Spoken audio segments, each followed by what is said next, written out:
ਜਿਹੜੀ ਪੈ ਰਹੀ ਹੈ ਇਸ ਟਾਈਮ ਤੇ ਕਾਫੀ ਅੱਛੀ ਹੈ, ਕਿਉਂ ਕਿਸਾਨਾਂ ਨੂੰ ਬੜੀ ਜ਼ਰੂਰਤ ਸੀ ਪਾਣੀ ਦੀ। ਜਿੱਥੇ ਨਹਿਰ ਵੀ ਤਕਰੀਬਨ ਬੰਦ ਹੈ ਤੇ ਪਾਣੀ ਦੀ ਬਹੁਤ ਜ਼ਰੂਰਤ ਸੀ। ਭਗਵਾਨ ਦਾ ਬਹੁਤ ਸ਼ੁਕਰ ਹੈ ਜਿਹੜਾ ਕਿ ਟਾਈਮ ਦੇ ਉੱਤੇ ਬਾਰਿਸ਼ ਪੈ ਗਈ। ਇਸ ਬਾਰਿਸ਼ ਨਾਲ ਫਸਲ ਹੈ ਜਿਹੜੀ ਕਾਫੀ ਅੱਛੀ ਹੋਣ ਦਾ ਸੰਭਾਵਨਾ ਹੈ, ਤਾਂ ਕਿ ਜਿਹੜੀ ਫਸਲ ਹੈ ਉਹ ਹੋ ਜਾਏ। ਜਿੱਥੇ ਪਾਣੀ ਨਹੀਂ ਲੱਗਾ ਉੱਥੇ ਵੀ ਫਸਲ ਹੁਣ ਇਸ ਬਾਰਿਸ਼ ਨਾਲ ਕਾਫੀ ਅੱਛੀ ਹੋ ਜਾਏਗੀ।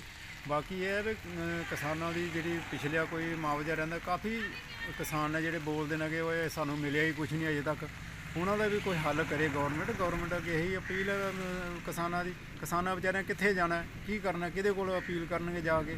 ਉਹਨਾਂ ਦਾ ਵੀ ਜੋ ਮੁਆਵਜ਼ਾ ਰਹਿੰਦਾ ਹੈ ਉਹ ਪਿਛਲਾ ਉਹ ਦਿੱਤਾ ਜਾਏ। ਬਾਕੀ ਇਹ ਹੈ ਵੀ ਫਸਲ ਅੱਛੀ ਹੈ, ਗੌਰਮੈਂਟ ਨੂੰ ਵੀ ਚਾਹੀਦਾ ਵੀ ਇਹਨਾਂ ਦੇ ਬਾਰੇ ਬਾਕੀ ਜਿਹੜੀ ਖਾਦ ਵਗੈਰਾ ਇਸ ਟਾਈਮ ਨਹੀਂ ਮਿਲ ਰਹੀ ਉਹ ਵੀ ਗੌਰਮੈਂਟ ਨੂੰ ਚਾਹੀਦਾ ਵੀ ਉਹਦਾ ਬੰਦੋਬਸਤ ਕਰੇ। ਕੁਛ ਜਿਹੜੇ ਡੀਲਰ ਨੇ ਉਹਨਾਂ ਨੂੰ ਇਹ ਪਹੁੰਚਾਈ ਜਾਏ, ਜਿਹੜੇ ਕਿ ਕਿਸਾਨ ਆਪਣੀ ਖਰੀਦ ਕੇ ਤੇ ਆਪਣੀ ਫਸਲ ਪੈਦਾ ਕਰ ਸਕਣ। ਇਹ ਥੋੜੀ ਪਈ ਆ ਹੁਣ ਸ਼ੈਲ ਬਾਰਿਸ਼ ਪਵਾ ਦੀ ਸਾਡੀ ਜ਼ਿਮੀਂਦਾਰ ਵਾਸਤੇ ਬਹੁਤ ਖੁਸ਼ ਹੈ ਜ਼ਿਮੀਂਦਾਰ। ਨਹਿਰਾਂ ਦੇ ਪਾਣੀ ਵੀ ਸੁੱਕੀ ਰਹੇ ਤੇ ਆਪਣਾ ਜਿਹੜੀ ਜ਼ਿਮੀਂਦਾਰ ਵਾਸਤੇ ਪਾਣੀ ਜਿਹੜਾ ਹੁਣ ਸਾਨੂੰ ਬਾਰਿਸ਼ ਦਾ ਪਿਆ, ਸਾਨੂੰ ਬੜੇ ਉਹ ਠੀਕ ਹੋਏ ਜਿਹੜੀ ਬਾਰਿਸ਼ ਪਈ ਸਾਡੇ ਫਸਲਾਂ ਸ਼ੈਲ ਹੋਈ ਜਾਂਦੀਆਂ ਨੇ। ਤੇ ਦੂਆ ਨੰਬਰ ਸਾਨੂੰ ਜਿਹੜਾ ਗੌਰਮੈਂਟ ਅੱਗੇ ਇਹ ਅਪੀਲ ਕੀਤਾ ਜਾਏ, ਸਾਨੂੰ ਯੂਰੀਆ ਵੀ ਮਿਲਣਾ ਚਾਹੀਦਾ। ਸਾਨੂੰ ਹਰ ਸਟੋਰਾਂ ਵਿੱਚ ਯੂਰੀਆ ਮਿਲਣਾ ਚਾਹੀਦਾ, ਕੁਦਮ ਨਹੀਂ ਯੂਰੀਆ ਨਹੀਂ ਮਿਲਦਾ ਸਾਨੂੰ। ਕਿਸਾਨ ਖੁਸ਼ ਨੇ ਇਸ ਬਾਰਿਸ਼ ਨਾਲ?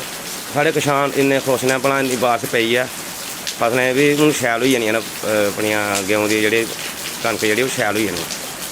For more updates, do subscribe our YouTube channel and don't forget to hit the bell notification icon. And if you are watching this video on Facebook, do follow our Facebook page.